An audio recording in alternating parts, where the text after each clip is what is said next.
right?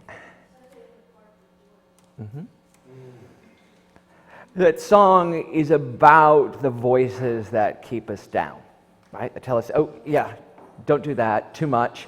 You can't do that. You can't, oh, do what you did before. That was a success.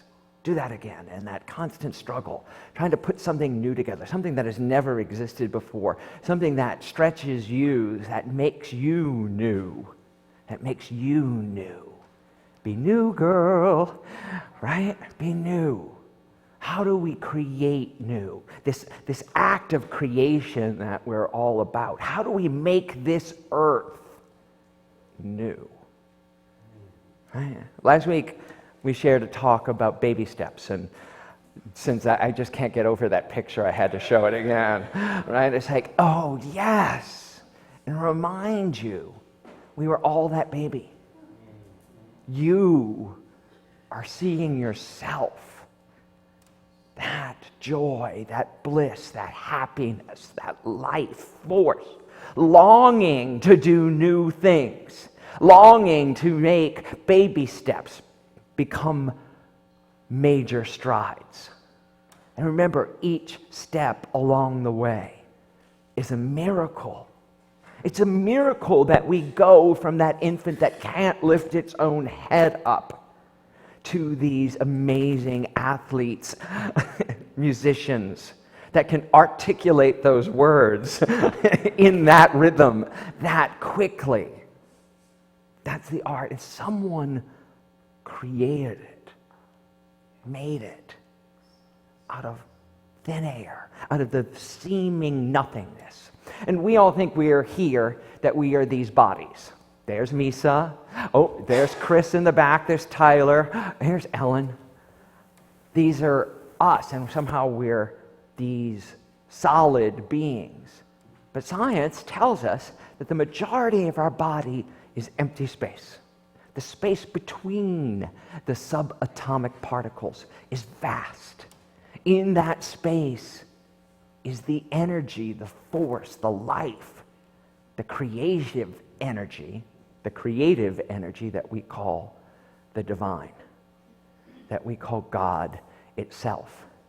This is how we take something that seems like nothing and make it into something that seems solid. This building we sit in was an idea, nothing more than a thought, a word,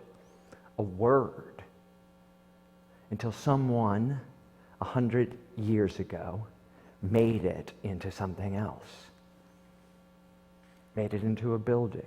And then 100 years later, we come along and we're going to transform it again by the power of our imagination. Last week I shared a story with you about a woman who was born deaf, and her mom, determined that she learn to speak, every day would walk her up the stairs or pick her up. And as she held this little 2-year-old, she'd walk up the stairs saying the word up, up, up, as the child learned what the idea meant and also how to make the sound, how to change the world. And in the talk I told you about, we shared it in our email blast this week, if you have a chance to look at it. She talks about the power of words from a unique perspective. We teach the power of word. And to listen to her talk and understand that words can be used in many, many ways. They can be used to heal, to bring people together, or they can be used to divide. They can be used as ways to lift up whole communities, whole individuals, and to change the trajectory of someone's life. So today I want to talk about something slightly different. It's like, how do we take these baby steps and turn them into major strides? How do we get intentional about our creations, right? And we all know this place because we've all been in there, right? Whether we were 2 years old or today, where we want the comfort, we want to stay with what we know, we don't want to take risks, and we're going to hold on for dear life, right? And yet there is something inside us that makes us take the risk to say, yes, I'll sing that song. Yes, I'll take on that job. Yes, I have no idea how to do it, but let's figure it out. Right? And that's intention. Setting an intention. JD and I have this ritual every morning. We set our intention before we leave the house with each other. He'll say to me, what's your intention for the day? And I ask him back, what's your intention for the day? So that we are not just seeing what the day brings, but actually deciding to bring something to it so that we achieve our goal. We also include our children now, not Joshua, obviously, but Roma, and her intention every day is rock solid, play. What's your intention for today, Roma? Play. Good. I know you're going to be successful. Right? And that's great. What if you chose that? What if you chose every morning to wake up this week and say, my intention for the day is to find play. Right? To find play at work, to find play with the others, to find play on Bart. Right? There's an intention to set. Right? To find play in life itself. What do we want to get intentional about? Is it about our finances? Is it about taking the course to get intentional with stopping the credit card swipe? To get intentional of putting money away in the retirement account? To get intentional about giving money away? Rather than vaguely saying, okay, well, I'll give this, to know what you're giving, to plan it, to enjoy it, to make a difference. I can't tell you what a delight Deanne and I have had, right? Because as a community we tithe, we have been tithing on the profit from the sale of our building, right? To tithe, to intentionally give money to causes we and people and individuals and situations that we believe in has been so much fun. So much fun to write big checks and watch how it can shift the world, right? That we are all doing together. And even small ones too. It's true. Because the money's not the idea. It's not the zeros, right? You can always add zeros to the end. But the idea of, we honor you. I see you. I'm setting my intention that you grow, that your organization grows, that this thrives to bless the planet and to bless us. So I ask you, what is it that you need to get intentional about this week? What is it that you need to get intentional about today? So you're here. Did you want to get something from here? If so, what was it? What is it? What do you want to give here today? How do you want people who interact with you today here at this service and when you leave here to feel once they talk with you? Or talk about you. When they talk about you, how do they feel? Right? Get intentional about what you want to create in this moment. And that baby step of showing up turns into a giant stride of achievement in the moment. Because you are setting the goal. You're making the choice to making this interaction, this conversation, this execution, this moment important, valuable, peaceful, loving. What's your intention for the day?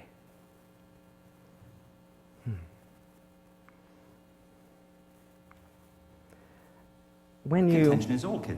Sorry, we'll do that again. I jumped. When you get intentional, you are in the creative field. You're in the creative realm.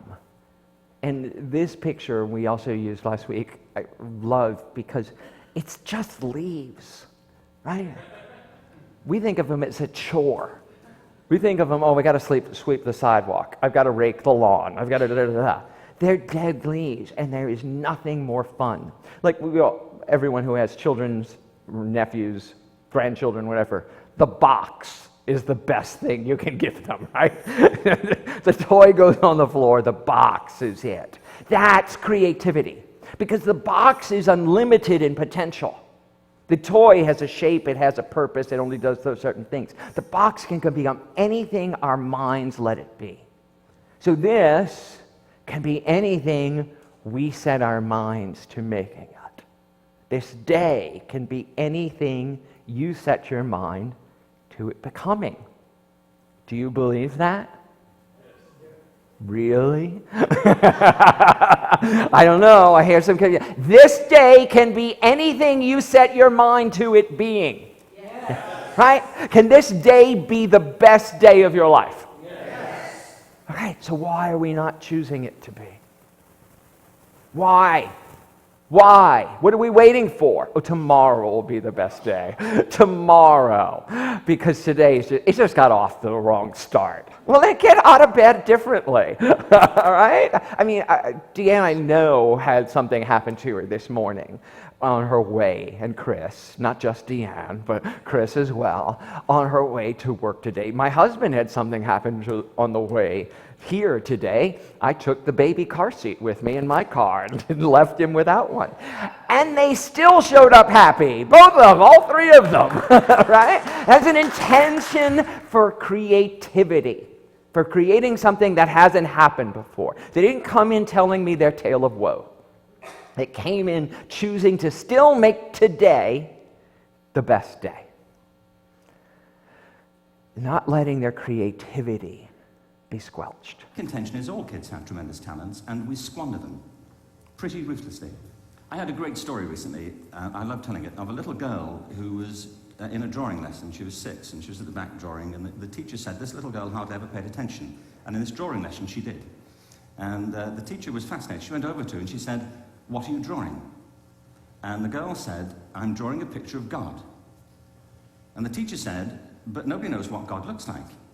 And the girl said, "They will in a minute." Kids will take a chance. If they don't know, they'll have a go. Am I right? They're not frightened of being wrong. Now, I don't mean to say that being wrong is the same thing as being creative.